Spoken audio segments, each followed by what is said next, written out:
할렐루야. 성찬을 하니까 좀 이렇게 마음이 편안하고 좋으신가요? 네, 그래요. 감사합니다. 지난주 우리 결단은 정치 이야기를 절제하겠습니다라는 결단이었죠.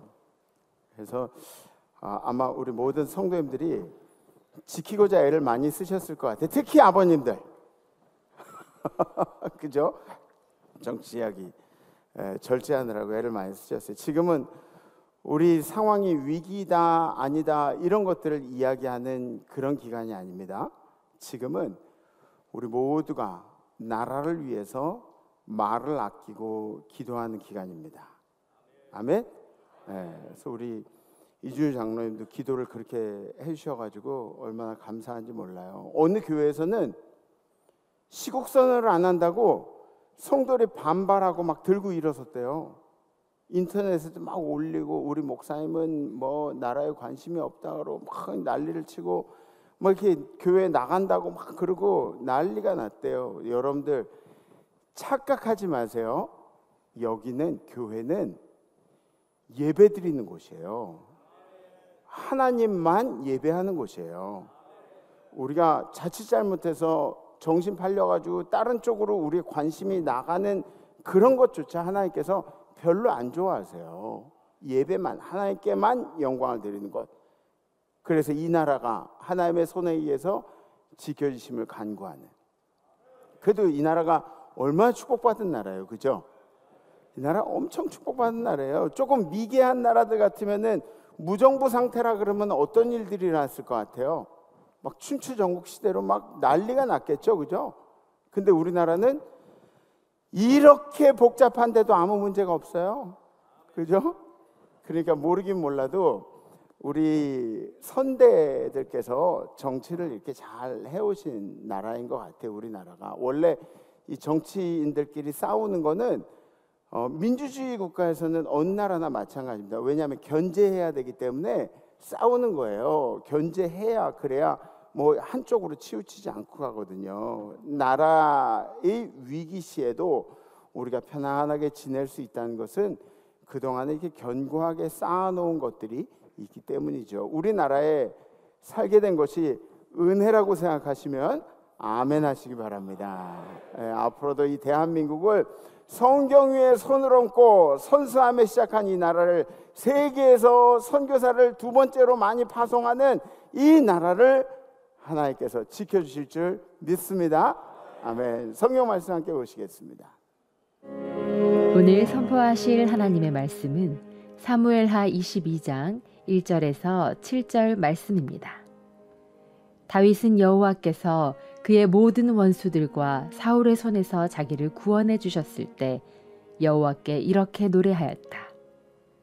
여호와는 나의 반석, 나의 요새, 나의 구원자시며 내 하나님은 내가 피할 바위시요 내 방패가 되시고 나를 구원하는 힘이시다. 그가 나의 높은 망대와 피난처와 구원자가 되셔서 모든 원수들에게서 나를 구원하셨네. 내가 여호와께 부르짖으면 그가 나를 원수들에게서 구원하시니 여호와는 찬양을 받으실 분이시다. 사망의 물결이 나를 에워싸고 파멸의 홍수가 나를 덮쳤으며 죽음의 위험이 나를 두르고 사망의 덫이 내 앞에 놓였을 때 내가 고통 중에서 여호와께 부르짖더니 그가 성소에서 내 음성을 들으시고 내가 부르짖는 소리에 귀를 기울이셨네. 아멘. 아멘. 아멘. 희년을 살고 계신 우리 임마누엘 성도 여러분, 주님의 이름으로 환영하고 축복합니다. 오늘 우리가 읽은 성경은 다윗의 왕정 초기에 다윗이 하나님 앞에 찬양하던 그런 시였습니다. 그러니까 시편 18편에도 이하고 똑같은 시가 거기 또 나와 있어요. 그러니까 다윗이 찬양하던 그런 시 내용이라는 거죠. 다윗이 악한 적들과 그리고 자기를 죽이려고 하는 사울로부터 구원을 받으면서 그것들을 하나님의 은혜라고 이야기하며 찬양을 하고 있습니다. 다윗은 인생에 수많은 전쟁들을 치렀는데 이것이 다만 다윗의 명예를 위한 전쟁이 아니었고 나라를 위한 것이었고 가족을 위한 것이었고 하나님의 명예를 위해서 계속해서 싸웠던 것입니다. 물론 우리 성도님들은 싸운 일에 별로 익숙하지가 않아요. 저만 해도 그래요. 누가 싸움을 걸어오면 싸우려고 하는 것보다 이게 좀 피하려고 하는 그런 성격이 좀 있어요. 근데 우리는 이 영적인 싸움에 대해서는 계속해서 싸움을 싸우면서 살아가야만 하는 그런 운명이 놓여 있는 사람들입니다. 언제까지 이 영적인 싸움을 계속해야 되나요? 하나님의 나라가 온전히 세워질 때까지. 아멘? 그러니까 어쩌면 우리가 죽을 때까지 이 악한 영들과의 전쟁을 쉴 수가 없을 수도 있어요. 계속해서 이 악한 영들과의 전쟁은, 영적인 전쟁은 끝나지 않을 수도 있습니다. 오늘 성경에 다윗이 하나님을 비유한 단어들이 이제 쭉 열거되어 있습니다. 한번 우리가 살펴보죠. 반석이라 그랬죠. 반석, 락이라고 그렇게 기록되어 있고, 어떤 세력에도 어떤 위협에도 흔들림이 없다. 반석 아시죠? 흔들림 없는 반석 위에 집을 세운, 그 성경에도 나오잖아요. 흔들림, 모래 위, 뭐죠? 찬양도 있잖아요. 모래 위에 성을 짓지 말아요. 뭐 그러면 그런 거 있잖아요. 반석, 어떤 위협에도 흔들림이 없다. 두 번째, 요새, fortress라고 이야기하죠.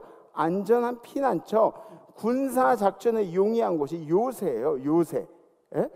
요새라는 거, 우리가 유리한 지점을 점거하고 그리고 전쟁을 치를 수 있는 그런 요새를 얘기하는 거죠. 세 번째는 건지신 자, deliverer라고 그렇게 이야기합니다. 환난과 역경에서 건져내시는데, 이 건져냄을 받는다는 이야기는 자의적으로 내가 건질 수 없는, 자의적으로 내가 헤어나올 수 없는 상황 가운데서 늪 같은 데 빠져 있을 때 주님께서 나를 건져내신다라고 이렇게 이야기하는 거죠. 하나님, God, 그래서 모든 능력의 원천이시고 이 땅을 지으신 모든 것들을 공급해 주시는 우리 하나님. 다섯 번째, 바위, 아까 반석이랑 똑같은 의미가 있습니다. 락이라 그래서 악한 세력으로부터 몸을 이렇게 피할 수 있는, 공격으로부터 막아낼 수 있는 그런 보호막을 이야기하는 거죠. 여섯 번째, 방패라고 해요. 쉴드라고 이야기합니다. 원수의 화살로부터 나를 지켜낼 수 있는 보호장구, 그죠? 방패. 일곱 번째, 구원의 뿔, 혼이라고 이야기해요. 동물들에게 있어서 이 혼이라는 게 뭐냐, 뿔이라는 게 뭐냐면 공격과 보호의 수단을 이야기하는 거예요. 제단의 뿔은 또 어떤 의미가 있냐면, 제단의 뿔을 잡는 자, 도피성의 제단의 뿔을 잡는 자는 죄사함을 받는다는 그런 상징적인 의미가 있습니다. 여덟 번째, 망대, stronghold라고 그렇게 이야기하는데, 하나님이 깨어서 나를 지켜주신, 이 한국어에 우리가 망대라고 이야기하는 것은 망대, 이렇게 파수꾼이 이 지켜보는 망대를 이야기하는 거예요. 이렇게 누가 오나 안 오나 이렇게 지켜보는, 하나님이 깨어 계셔서, 우리의 파수꾼처럼 깨어 계셔서 우리를 지키시는 분이다. 하나님은 졸지도 주무시지도 않는 분이다. 그런 뜻의 이 망대라는 그런 뜻을 썼고, 스트롱홀드는 좀 다른 말이에요. 이 스트롱홀드라는 것은 내가 보호받는 곳을 의미하는 거예요. 하나님의 은혜로 보호받는 것을 의미. 아홉 번째, 피난처, refuge라고 그렇게 이야기하죠. 하나님의 품이 어떤 사망의 위험 가운데서도 우리에게 피난처가 된다. refuge, 피난처. 열 번째, 구원자라고 해요. salvation, 원수의 공격으로부터 우리를 구원하시는 분이 우리 하나님이시다. 아멘. 다윗이 이렇게 막 장황하게 막 이렇게 설명들을 하고 있는 거예요. 다윗은 자신의 환난의 때에 대해서 어떻게 표현을 하고 있냐면, 여러분들하고 비슷해요. 자기가 환난할 때 사망의 줄이 나를 휘감고 파멸의 홍수가 나를 덮쳤으며 죽음의 위험이 나를 두르고 사망의 덫이 내 앞에 놓였을 때라고 이렇게 이야기해요. 다윗과 우리와 마찬가지로 인간의 가장 큰 두려움이 뭐죠? 죽는 거, 그죠? 이것보다 두려운 게 없죠. 그러니까 여러분들 그럼 막 이렇게 아유 확 죽어버릴까 그러면은 여러분들이 뭐라고 얘기해요? 야, 죽을 용기 있으면 그냥 살아, 뭐 그러잖아요, 그죠? 다윗도 자신이 두려운 순간을 죽음이 엄습해 왔을 때라고 이야기합니다. 죽음의 위기를 느꼈을 때, 그때 우리는 가장 두렵고 떨린다는 거죠. 그렇게 죽음의 문제 앞에, 원수 앞에 내가 떨고 있을 때 주님께 부르짖었더니 주님께서 내 소리를 들어주셨다. 예? 주님이 내 소리를 들어주셨대요. 여러분들 두려운 일이 생길 때 그때 다윗의 음성을 들으신 주님께 여러분들이 기도하시고 부르시셔서 다윗과 같이 응답받으시기를 주님의 이름으로 축복합니다. 이게 죽음이란 단어가 연결된 게 뭐냐면 두려움이에요. 죽음이 이퀄 두려움이에요. 그럼 죽음이 왜 두려운 거예요? 죽음이 죽을 때 고통이 아파가지고 두려운 거예요? 아니에요. 죽는 거 아픔이라는 건 그냥 깨꼬닥하면 그냥 끝이에요. 아픔을 느낄 새도 없이 죽어요. 죽을 때는 뭐 아파트 한 15층에서 떨어지면은 이게 땅바닥에 떨어질 때 아프다 느끼고 죽나요? 그럴 것 같지 않죠, 그죠? 여러분들 수면제 막 이만큼씩 먹으면은 그러면은 잠들면서 아 내가 죽는구나 그러면서 죽을 것 같아요? 아니에요. 그냥 죽음의 순간은 두렵지가 않아요. 죽음의 고통이 두려운 게 아니라 그것보다 더 본질적인 문제가 우리를 괴롭혀 우리를 두렵게 만들어요. 뭐냐면 죽음 뒤의 불확실성이에요. 죽음 뒤의 불확실성. 죽는 건 별로 문제가 안 되는데 죽음 뒤에는 과연 뭐가 있을까? 죽음 뒤에 내가 어떻게 될까? 세상에 어떤 사람이든지 간에 그냥 갑자기 객사할 때 그때 말고 서서히 죽어갈 때는 이 사후의 문제를 해결하고 싶어 해요. 여러분들 부모님들 막 이제 돌아가실 때가 되잖아요. 용기 내가지고 전도하세요. 용기 내서 전도하세요. 물론 조금 부끄럽긴 하죠. 끄트머리에 가서 두려울 때 구원받고 그럼 부끄럽긴 하지만 그렇게라도 전도하세요. 아멘? 네, 그렇게라도 전도하세요. 이 사후의 문제를 누구든지 다 해결하고 싶어 한다니까요. 이 육신의 인생 뒤에는 무엇이 있을까? 그게 두려운 거예요. 어떤 종교는 환생을 한다고 그렇게 이야기합니다. 환생? 나중에 제가 태어나면 벌레로 태어날 수도 있대요. 에? 벌레. 여러분들 그런 얘기하죠. 누가 예쁜 와이프 얻으면은 그럼 뭐라 그래요? 너 전생에 나라를 몇 번 구했냐 막 그러잖아요. 그죠? 안 그래요? 별로 감흥이 없어요? 에? 그런 얘기 하잖아요. 또 막 여자분들은 그렇잖아. 돈 많은 막 남자랑 결혼해가지고 그 남자가 일찍 죽어버렸어. 그럼 또 전생에 너 무슨 일을 했길래 이렇게 복을 받냐 뭐 그러면서 얘기하지 않아요? 네. 저는 진짜 만약에 그런 일들이 있다 그러면은 다시 태어날 때 새로 한번 태어나 보고 싶어요. 새. 막 날개를 나 새 됐어 그러면서 막 날고 싶어요. 근데 하늘을 나는 건 좋은데 지렁이를 파먹고 그러는 건 또 별로 마음에 안 좋아요. 사후의 세계에는 과연 어떤 것들이 있을까? 이 두려움의 문제를 우리 주님께서 해결해 주셨다. 아멘? 보세요. 네, 다 같이 시작. 내 아버지 집에 거할 곳이 많도다. 그렇지 않으면 너에게 일렀으리라.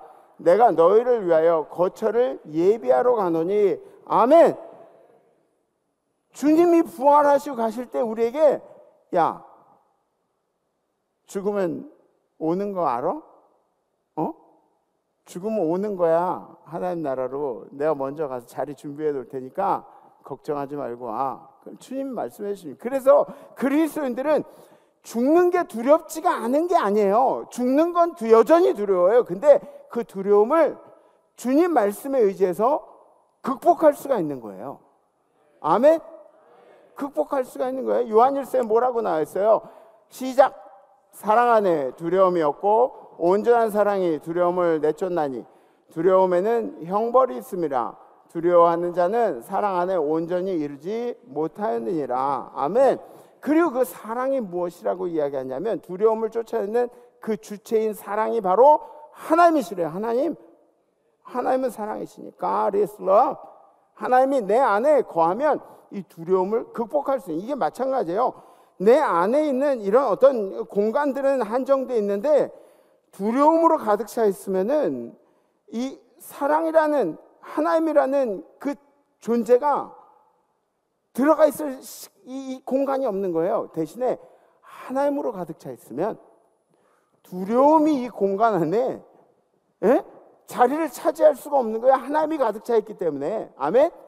그러니까 하나님을 사랑이라고 얘기해요. 사랑이 모든 두려움들을 내쫓는다고, 극복한다고, 극복할 수 있다고 이야기하고 있습니다. 우리 그리스도인들이 용감해요? 저는 뭐 잘 모르겠어요. 세상에 용감한 사람들 많이 있는 거예요. 우리 그리스도인들이 비그리스도인들보다 대범해요? 아니면 인격적이에요? 모르겠어요. 잘 모르겠어요. 그렇지 않은 것 같아요.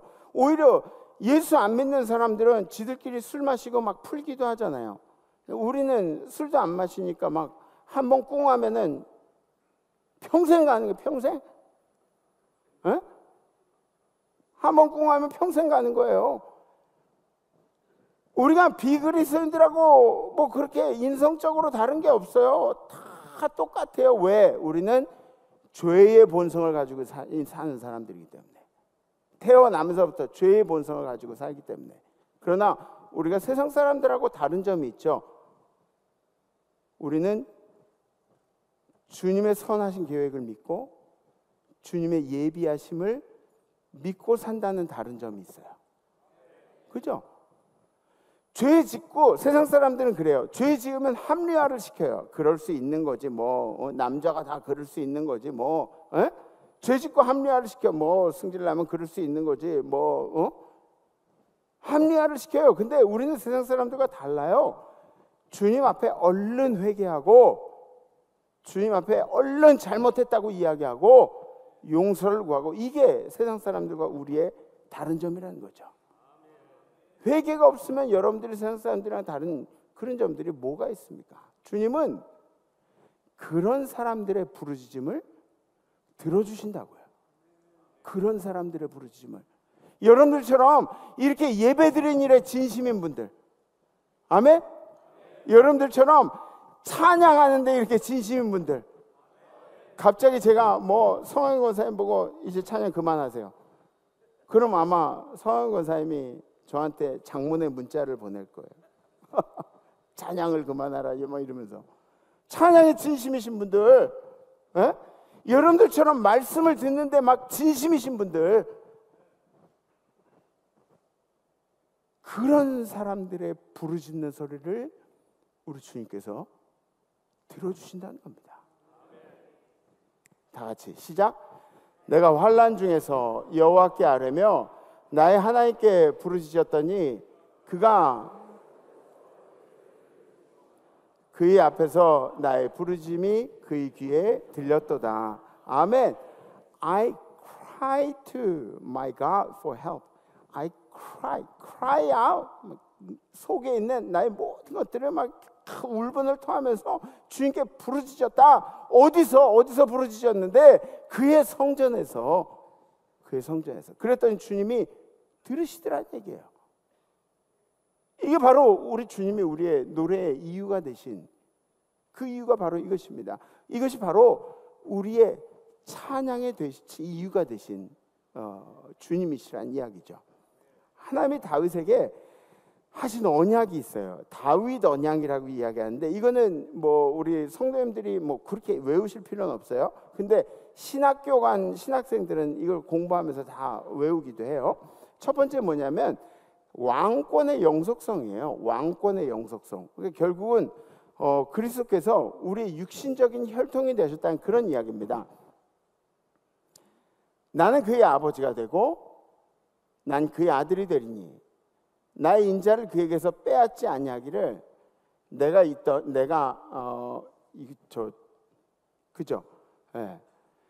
내 전에 있던 자에게서 빼앗음과 같이 하지 아니할 것이며. 그러니까 계속해서 이 왕권이 계속 이어지다. 나중에는 그리스도의 육신적인 혈통까지 이 다윗이 될 것이라 하는 하나님의 약속이에요. 두 번째는 하나님의 보호하심이 너하고 함께 할 것이라고 그렇게 약속을 해주세요.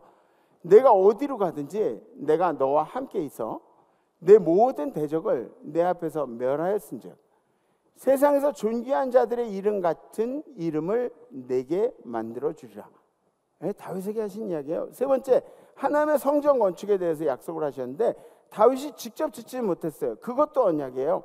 다윗이 직접 짓지는 못했는데 내 생명의 연한에 차서 내가 조상들에 돌아가면 내가 내 뒤에 내 씨 곧 내 아들 중 하나를 세우고 그 나라를 견고하게 하리니 그는 나를 위하여 집을 건축할 것이요 나는 그의 왕위를 영원히 견고하게 하리라.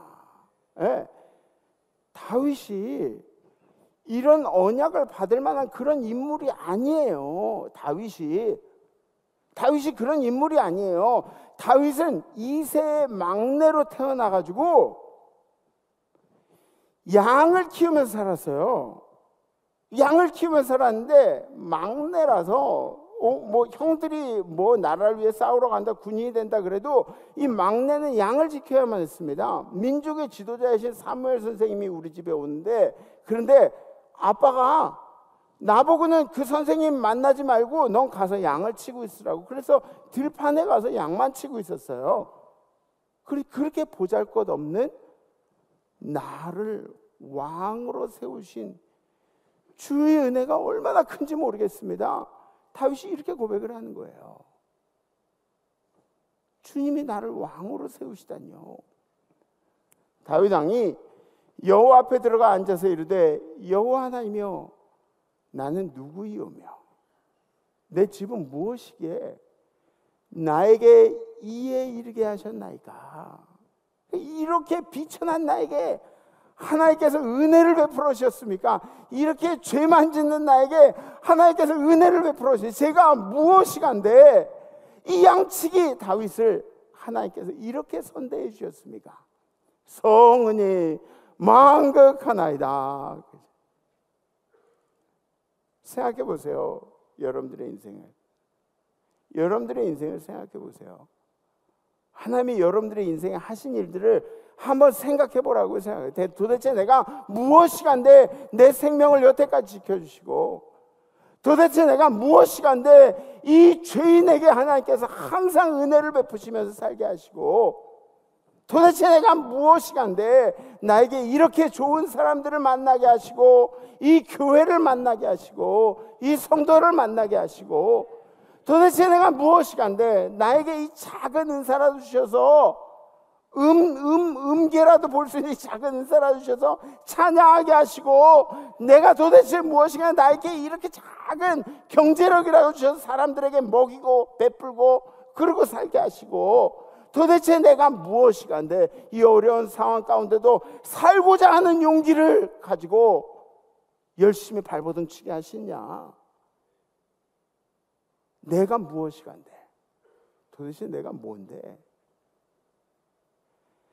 내가 노래할 하나님의 세 가지 속성이 있다는 거예요. 첫 번째는 나를 긍휼하게 보신 하나님. 나를 긍휼하게 보시는. 누가 그러더라고요. 누가 그래요? 아기를 낳았는데 그 다음날 사람들이 막 찾아왔대요. 그리고 사람들이 다 아기를 안고 이쁘다고 막 수고했다고 이렇게 하고 있는데, 그런데 우리 엄마는 와가지고 아기를 먼저 하는 게 아니라 나를 먼저 안 하셨대요. 수고했다고. 이게 긍휼한 마음이에요. 그죠? 안쓰럽게, 안타깝게, 잘 되길 바라고, 힘내길 바라고, 얼마나 수고했어, 이런 마음들이 이 긍휼의 마음이래요. 여인이 어찌 그 젖먹는 자식을 잊겠으며 자기 태에서 난 아들을 긍휼히 여기지 않겠느냐. 엄마가. 그런데 혹시 그들은 그 자식들에 대한 사랑을, 그 긍휼을 잠깐 잊을지라도 나는, 하나님은 절대 그런 일이 없다고 얘기하십니다. 여러분들 향한 긍휼의 마음, 여러분들 향한 안타까운 마음, 안쓰러운 마음, 여러분들이 잘하길 바라는 마음, 여러분들이 힘내길 바라는 마음, 주님은 한 번도 변하신 적이 없대요. 주님이 나를 긍휼하게 보시면 난 어떻게 해야 돼요? 나도 주님을 따라서 세상을 긍휼하게 봐야 되잖아요. 그게 제자의 길이잖아요. 예? 주님은 나를 긍휼하게 봐주시고 나는 세상을 긍휼하게 볼 이유가 하나도 없고, 이거는 제자의 길이 아니에요. 근데 긍휼하게 바라보려면 어떻게 해야 되냐면 용기가 필요하대요. 어떤 용기? 용서할 용기, forgiveness. 용서할 용기가 필요하대요. 용서하지 않으면 긍휼한 마음이 생기지가 않아요. 용서하지 않으면 딱히 용서할 게 없어도 용서하는 마음으로 살아야 돼요. 딱히 용서할 게 없어도 부부가 서로 막 용서할 게 많이 있는 것 같지만 많이 없는 것도 같고 그렇잖아요. 용서할 것이 없는데도 용서하는 마음으로 살아야 돼요. 남편이 또는 아내가 서운할 때가 있죠, 그죠? 남편이 뭐 죄 짓는 건 아닌데 남편이 서운할 때가 있어요. 아내가 또 서운하게 할 때가 있어요. 그것 때문에 남편 아내 때문에 속상할 때가 있어요. 있어요, 없어요? 있어요. 당연히 있어요. 예, 저도 목사도 있어요. 우리 집사람 뭔 잘못은 안 했는데 그냥 서운해. 그냥 갑자기 꼴보기 싫어. 막 그런 때가 있어요. 속상할 때가 있어요. 근데 막 이게 속상한 거를 일일이 다 말하고 사는 게 그게 사이다예요? 아니에요. 그렇지 않아요. 그러면 이거를 다 표현하고 애교로 삐진 척하고 막 그러면 애교로 삐진 척해 막 맨날 이렇게 살아야 돼요? 그거 삐지는 것도 한두 번이지. 남자들 한번 생각해 보세요. 아내가 맨날 애교로 삐진 척하고 그러면은 그럼 버려두고 나 혼자 살지, 그치? 맨날 그런 것도 통하지가 않아요. 용서하는 마음으로 살면 긍휼하게 바라보니 서로 안타깝게 바라보는 거예요. 그러니까 결혼의 끄트머리는 그런 것 같아요. 제가 지금 결혼 생활을 하는 중이지만 나중에 더 나이를 들면은 그러면 젊었을 때는 막 불붙는 사랑으로 나에게 와, 내가 책임질게, 널 사랑한다, 뭐 그러고 그렇지만 이제 나중에는 어떻게 되냐면 아내를 바라보면 바라볼수록 아유 어떻게 안쓰러워, 미안해, 나 따라온 거, 그리고 남편을 바라볼수록 안쓰러운 거. 아유 우리 집을 위해서 그렇게 막 뼈가 휘게 고생을 했네 우리 남편이. 안쓰러운 마음으로 서로 긍휼한 마음으로 바라보게 되는 것 같아요. 부모와 자식 관계도 마찬가지예요. 용서를 해야 돼요. 용서하는 마음으로 살아야 돼요. 그래야 여러분들이 그 괘씸한 자식들이 괘씸하게 안 보이는 거예요. 긍휼한 마음이 생겨야 돼. 긍휼한 마음이. 이 긍휼한 마음이 없으니까, 그러니까 아빠를 통해 가지고 하나님을 봐야 되는데 아빠를 보면은 하나님이 저럴 것 같지가 않은 거야. 무슨 얘기인지 아세요? 엄마를 보면 하나님이 저럴 것 같아야 되는데 우리 엄마를 보면 하나님이 저럴 것 같지 않아. 이런 무조건 내 잘못이야. 긍휼한 마음이 있어야 돼. 부모를 바라볼 때도 긍휼한 마음. 언제까지 그 부모를 용서를 못하고 마음속에 품고 그렇게 살 거냐고요. 딱히 용서할 게 뭐 없는데요, 이렇게 얘기하실지 모르겠지만 생각보다 용서할 것들이 많이 있습니다. 생각보다. 부모에게도 자식에게도. 우리 주님이 거룩하시다는 그런 말은 무슨 뜻일까요? 주님이 거룩하셔? 주님이 누구한테 거룩함을 보여야 되는데, 주님 세상 천지를 창조하시고 주님이 누구한테 거룩하게 보여야 되는데 왜 주님이 거룩해야 되는 거야? 주님이 거룩하신 이유는 이거예요. 주님이 사랑하신 이들을 긍휼하게 대해 주시는 것이 주님의 거룩하신 성품이라는 거예요. 아멘? 네, 두 번째, 나에게 늘 신실하신 하나님. 나에게 늘 신실한, 변함없으신 주님. 나를 사랑하시면 변함이 없어요. 신실하다의 뜻이 뭐예요? 믿음직하다, 견실하다, 착실하다, 성실하다, 진실하다. 이게 신실하다의 뜻이에요. 지난주에도 우리가 말씀을 나눴는데, 우린 아들을 제단 위에 올려놓고 바치려고 할 때 주님께서 못 바치게 하시잖아요. 근데 주님은 하나밖에 없는 아들을 친히 우리를 위해서 십자가에 매달으셨어요. 그죠? 맞죠? 그러니까 우리가 주님을 의심할 필요가 없는, 신실하신 주님을 의심할 필요가 없는 거예요. 주님은 가장 선하신 길로 우리를 인도하신다는 거예요. 참새 한 마리도 땅바닥에 떨어지려면 하나님의 허락이 있어야 떨어진다고 하는데, 우리가 참새보다 훨씬 귀한 존재 아니겠습니까? 피천한 양치기 다윗을 하나님께서 이렇게 세우시니까 그리스도의 뿌리로 그렇게 세우시지 않으십니까? 그 신실하심이 여러분들의 인생 가운데서 함께하기를 간절히 기도합니다. 세 번째, 무능한 나에게 능력이 되신 하나님. 무능한 나에게 능력이 되신 하나님. 나에게 충격을 가하면은 나에게 누군가가 이렇게 건드리기라도 하면 그럼 내 안에서 뭐가 나올까요? 이 가득 차면은 툭 치면은 그죠? 물이 나오잖아요, 그죠? 가득 차면 나는 뭐가 나올까요? 나에게 누군가가 이렇게 해코지를 한다든지, 누군가가 이렇게 툭 친다든지, 누군가가 쓸데없는 농담을 한다든지, 그럼 뭐가 나올까요?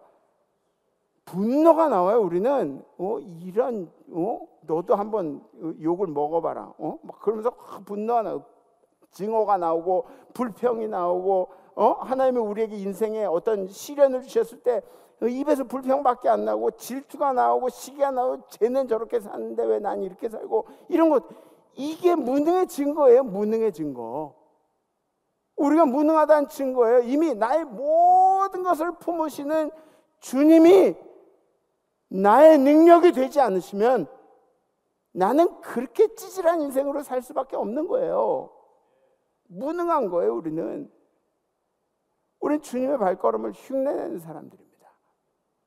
주님이 하신 일, 주님이 이렇게 춤추시면 우리도 이렇게 춤추고 그렇게 하는 거예요. 주님이 이렇게 하시면 우리도 이렇게 하고 흉내내는 사람. 사랑이 많아서요? 아니에요. 사랑이 많긴 뭐가 많아요, 여러분들이. 겸손해서요? 뭐가 겸손해요, 우리가? 거룩해서 거룩하게 사는 건가요? 아니에요. 그저 우리는 주님께 실망 안 시켜드리려고, 주님 마음이 혹시 나를 보시고 불편하시지 않게 그렇게 주님을 흉내내면서 사는 거예요.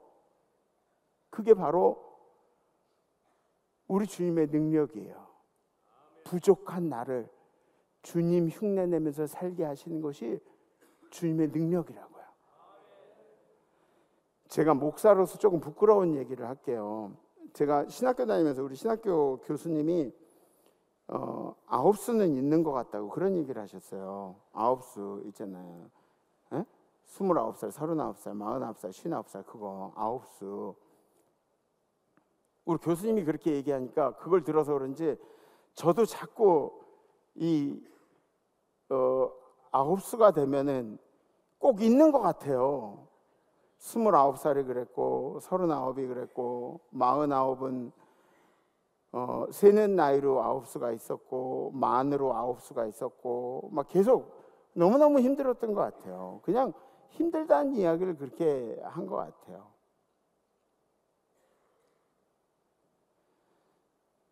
이스라엘 백성들이 사막을 돌 때 계획이 있었나요? 이스라엘 백성들이? 계획이 없었어요.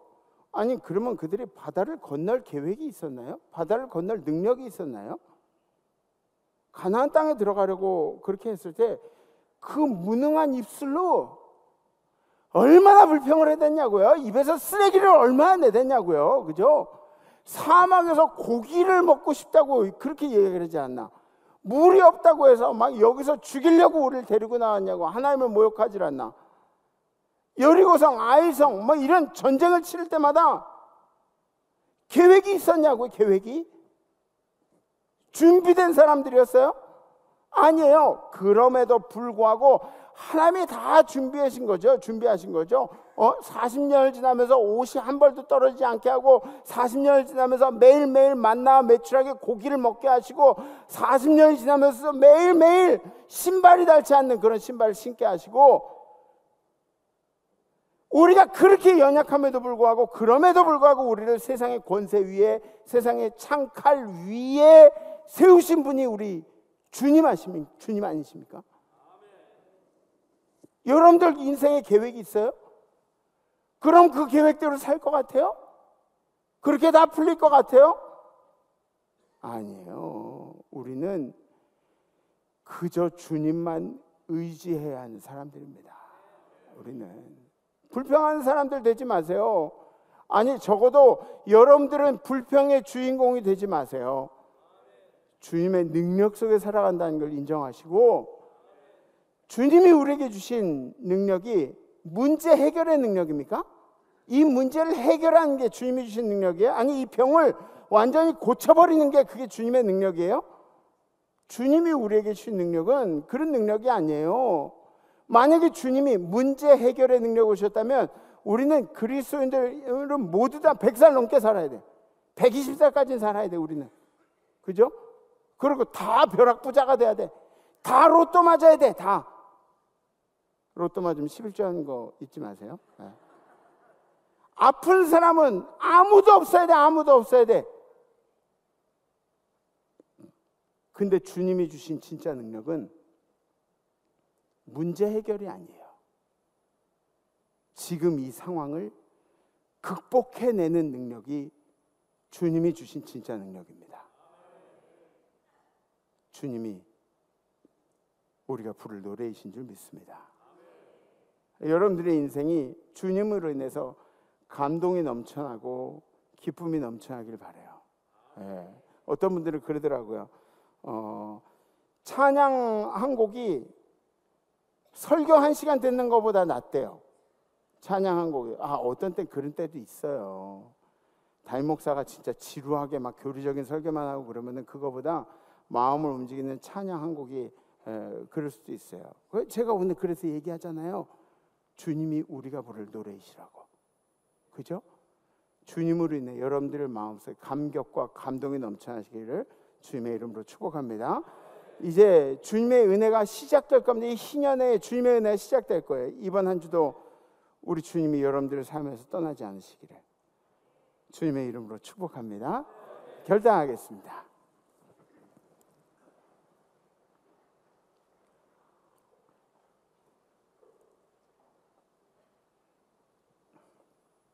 오늘 사실은 연휴가 이렇게 쭉 껴있다 보니까 제가 걱정을 많이 했어요. 예배 인원들이 이제 주일 성수 다른 데 가면 사실은 우리 교회에서 주일 성수하는 거 말고 다른 데 가면 주일 성수하기 힘들거든요. 그죠? 솔직히 그렇잖아. 까놓고 얘기해서. 딴 데 가면은 주일 성수하기는 그렇다고 핸드폰으로 예배 영상 이렇게 틀어놓고도 예배 영상 틀어놓을 때 여러분들 오늘처럼 이렇게 막 넥타이 매고 양말 신고 이렇게 앉아가지고 그렇게 영상 예배 드려요?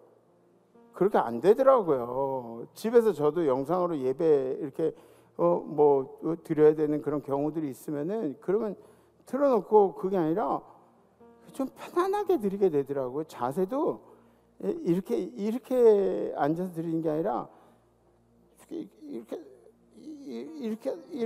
이렇게 기대고 뭐 드리고 뭐 그러더라고요. 예.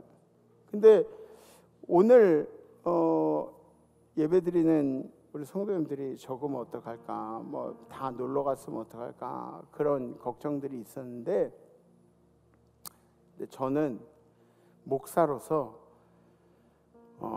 자리가 비면 빌수록 더 열심히 예배 드려야 된다. 그런 생각이에요. 자리가 비면 빌수록 더 열심히 예배 드려야 된다. 네. 더 적으면 적을수록 우리의 마음이 하나님께 더 잘 전달될 수 있도록 더 열심히 예배 드려야 된다. 그런 마음이에요, 저는. 네. 여러분들도 그런 생각으로 예배 드리셨으면 좋겠어요. 네. 예전에 우리 강남제일교회 시절에 방이동이 어떤 곳이었냐면 뭐 이런저런 것들 팔고 그런 분들도 계셨지만 꽃도 팔고 뭐 그랬지만 방이동이 비닐하우스촌이었어요. 기억나시나요? 비닐하우스촌? 장면 기억나시죠? 비닐하우스촌. 그래서 거기에 어르신들 막 이렇게 살고 그러셨던 거 기억나세요? 어르신들 다른 데 이사도 못 가고 그냥 거기에 이렇게 비닐하우스 쳐놓고 그리고 사셨었어요. 어르신들이. 이 방이동 여기까지 다 거의 다 그랬어요. 그러면 저희가 주일학교 끝나고 선생님들하고 라면 박스 사들고 전도하러 갔었어요. 그때 선생님 박상만 장로님도 그때 선생님이었는데, 예. 그렇게 박스 이렇게 사가지고 음식 싸가지고 뭐 이렇게 가세요. 교회는 성도들 안에만 긍휼이 있는 게 아니라 교회는 긍휼이 이렇게 흘러 넘쳐야 돼요. 사회로 흘러 넘쳐야 돼요. 성도의 교제를 위해서도 긍휼이 있어야 돼요. 긍휼이 있어야 돼요. 뭐 다른 사람들한테는 긍휼이 넘치는데 우리끼리는 긍휼이 없고 그러면 안 돼요. 그렇다고 여러분들이 막 남들이 나한테 긍휼하게 대하기를 바라는 그런 생각은 잘못된 생각이고요. 내가 긍휼한 마음을 가지고 살아가는 거죠. 그죠? 공동체가 긍휼의 공동체가 되기 위해서는 우리들 모두가 용서하는 마음으로 살아가야 됩니다. 용서 못하는 거는 못하는 게 아니라 하기가 싫은 거예요. 하기가 싫은 거. 용서 못하는 거. 그래서 용기가 필요하다는 거예요. 용기. 이번 한 주는 여러분들이 용기를 내서 한번 용서하는 마음으로 살아봤으면 좋겠습니다. 용서하는. 그렇다 그래서 뭐 아내한테 반드시 내가 너를 용서한다 이렇게 얘기하는 건 안 돼요. 집안에 분란이 일어나요. 그냥 속으로 용서하는 마음으로. 그래서 이번 주 결단은 이런 겁니다. 누구든지 품어보겠습니다. 여러분들 그 가족들도 만날 텐데, 가족들 우리 젊은 친구들은 노처녀 노총각인데 막 결혼 안 하냐고 물어보는 그 미운 작은 엄마, 큰 엄마들도 다 품어보는 그런. 누구든지 품어보겠습니다. 공감하고 이해하고 응원하고. 그렇죠? 예. 혹시 결단되신 분들은 가슴에 이렇게 손을 얹으셔줬고 손을 이렇게 들으셔줬습니다. 네. 오늘 본문에 나온 그 찬양 우리 함께 부르겠습니다.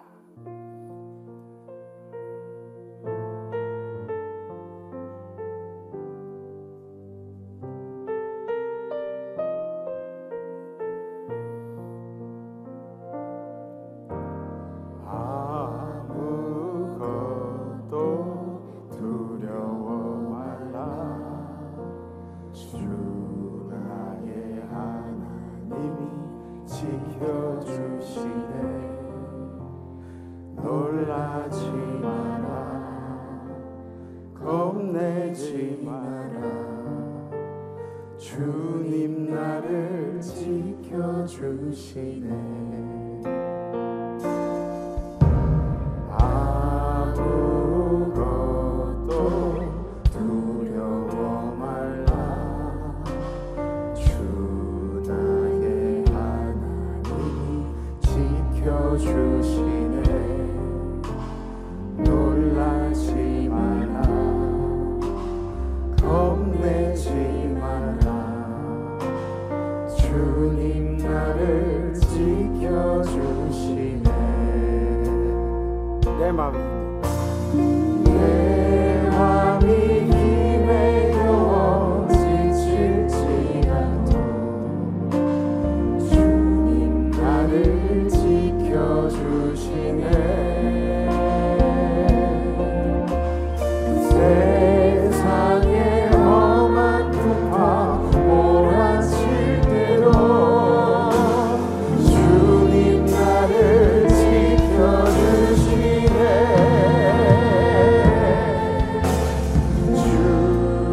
주님은 나의 산성. 주님은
주님, 우리 성도들이 악한 영들과 싸울 때, 혹은 인생의 어려운 문제가 부딪혀서, 또 혹은 나를 괴롭히는 정말 악한 사람들을 만났을 때,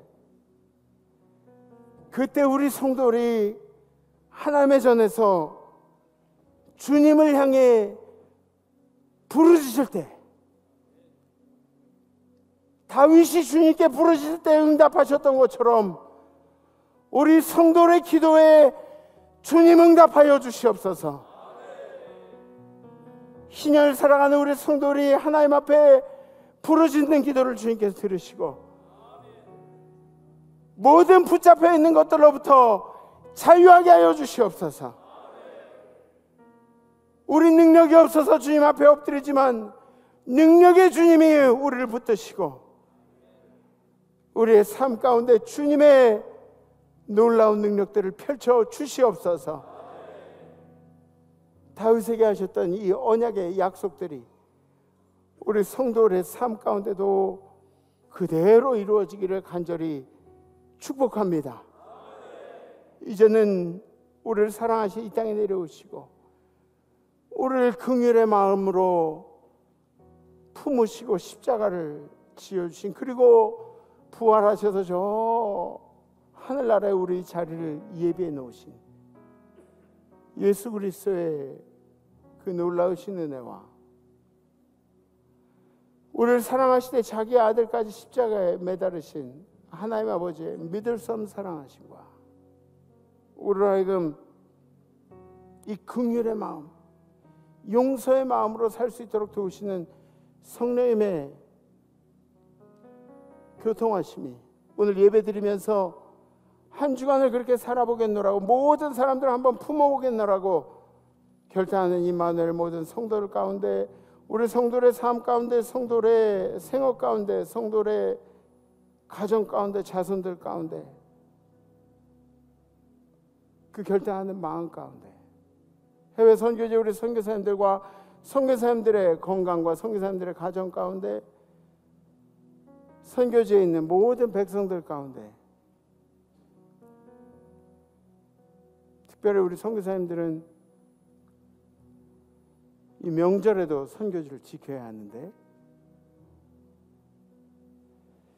해외 나가 있는 성도들, 유학 중인 우리 자녀들, 군에 가 있는 우리 아들, 딸들 가운데, 그리고 이 어려운 시련들 가운데, 묶인 것들 가운데서 발버둥 치고 있는 우리 임마누엘 모든 성도들 가운데, 이 예배를 그리워하고 있는 모든 환우들 가운데, 찬양한 천사들 가운데 이제로부터 영원토록 함께 하옵시기를 간절히 축원하옵나이다. 아멘. 아멘. 이번 한 주 한번 모든 사람들 한번 품어보세요. 다음 주에 뵙겠습니다. 레스 임마누엘.